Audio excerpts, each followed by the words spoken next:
Hey guys, it's Delora Dabbles, and we are doing the second video in our top two tarot series, top two tarot books series. And this time we're going to be talking about the Thoth Tarot. And I want to say right now that you can read the Thoth-like pips if you want to. They're very expressive pips. It's what drew me to the Thoth to begin with, and what I really liked about it. The other thing is that like you can read it intuitively. You don't need to go into all of the Aleister Crowley stuff. You don't need to go into all of the Golden Dawn and Kabbalah stuff if you don't want to. But if you want to, here's two of my top two. Here's my here's my top two books on that. My top two books. These two. All right. So we have Understanding Aleister Crowley's Thoth Tarot by Milo DuQuette. Love Milo DuQuette. And we have the Kabbalistic Tarot by Robert Wang. This one is much more of a textbook, right? And this one is much more of, you know, Milo DuQuette having a fun little conversation with you because Milo DuQuette is hilarious. He also has a really funny book called Chicken Kabbalah. I don't own it, but I have a lot of friends who like it is like the funnest and coolest way to learn Kabbalah, and I've thought about getting it. I might just get it because I love Milo DuQuette so much. So the Kabbalistic Tarot we'll start off with first, since it's kind of the one that's more of a textbook. There's a lot of very meaty information in here. I've got all these tabs. What the hell is up with that? I'll tell you what's up with that.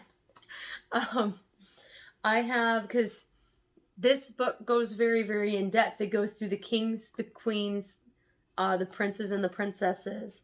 And then it goes through all of the rest of the minors. And then the majors are actually at the end there. So what he does in this book that is really cool is that you can see that there are all of these pictures here. So you have here the traditional Marseille Tarot. You have the Rider-Waite-Smith Tarot. You have Aleister Crowley and Lady Frida Harris's Thoth Tarot. And then you have the Golden Dawn Tarot, right?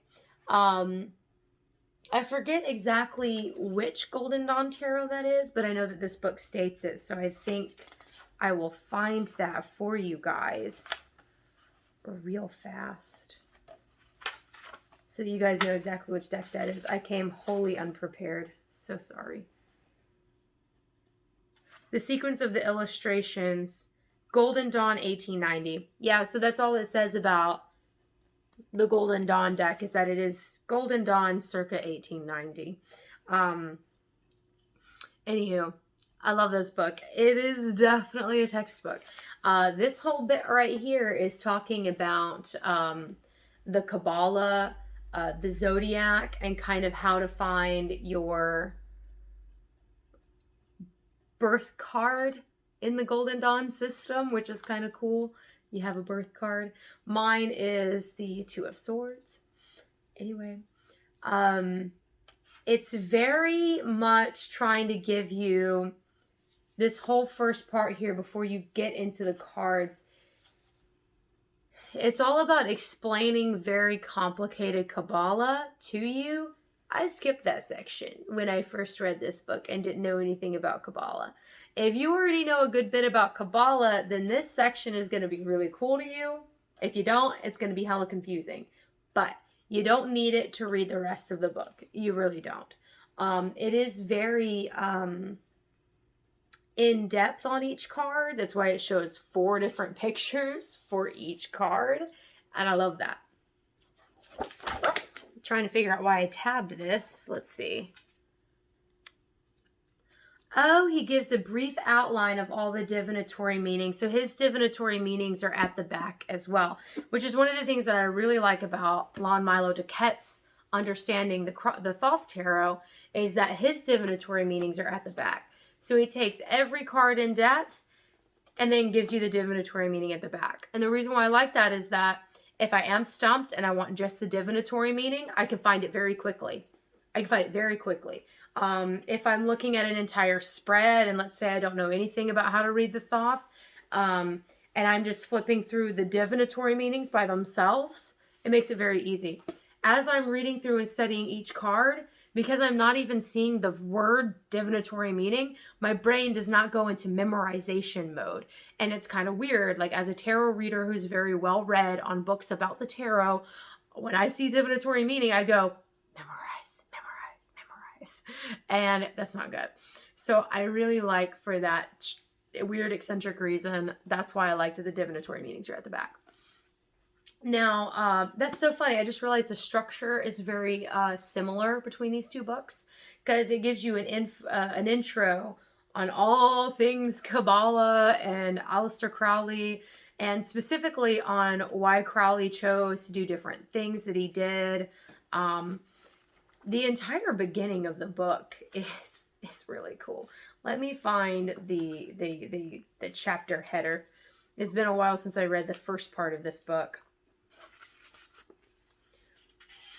Yeah, chapter 2 is all about Aleister Crowley and the Golden Dawn. And then he actually, that's what I love so much about this book too, is that he actually talks about Lady Freda Harris's and Aleister Crowley's relationship to one another. They were very good friends. Aleister Crowley was very old by the time that they met. So Lady Freda Harris was not in the Golden Dawn. She was not like a peer. She actually paid Crowley, because he was very destitute at the time. She paid him to teach her magic, but it was kind of also just a way for her to take care of her friend without making him feel like she was just giving him handouts. And it was her idea to come up with the deck. He wasn't really interested, but she got him on board, and he kind of directed her on what to do. And she would paint the same cards several times, and he'd be like, no, do it again. Or like, I don't like any of these, do it again. Or he'll pick just one or whatever. It was a very, very interesting process in how the Thoth Tarot was made. And it goes into all of that. He also talks about, you know, the Tree of Life, all of that, the color correspondences and the significance of the colors. And he does it in a way that is very accessible, because that is his style, being Milo DuQuette. There's also some really great, if you're interested in studying Thoth more and you really like this book and you really like Milo DuQuette, then I suggest YouTubing Milo DuQuette Thoth, and you'll find a bunch of OTO lectures that they put online. There are, in some of the videos, there are snippets that are taken out, and so you go like, bloop, boop, another part of the lecture, and I assume that's just them cutting things out that they don't want outside of their organization to be known. But still, they're really, really great lectures. So the reason why I'm suggesting both of these two books is that this is very dry, very textbook.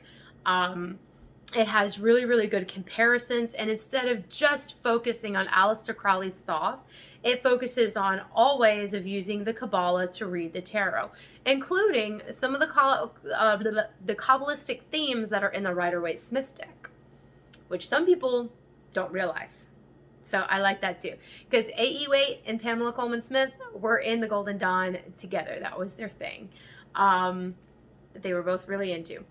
This one really just focuses only on Aleister Crowley's Thoth. This one gives you a very well-rounded idea of all the different kind of ways to use Kabbalah to read tarot, and this really zooms in on the Thoth specifically. So together, I feel like they're such a good fit for that reason. If I only had to pick one, it would be this one. But they're both really, really well together. I hope that you guys liked my top 2s on reading the Thoth Tarot. And I want to say again, like, you can still read it intuitively. You don't need to study it if you don't want to.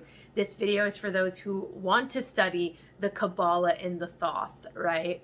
You can always do whatever you want to do with these cards. It's not no one else to tell you how to read them. But these are just resources in case you want to study how they were made and how they were kind of meant to be read, sort of thing.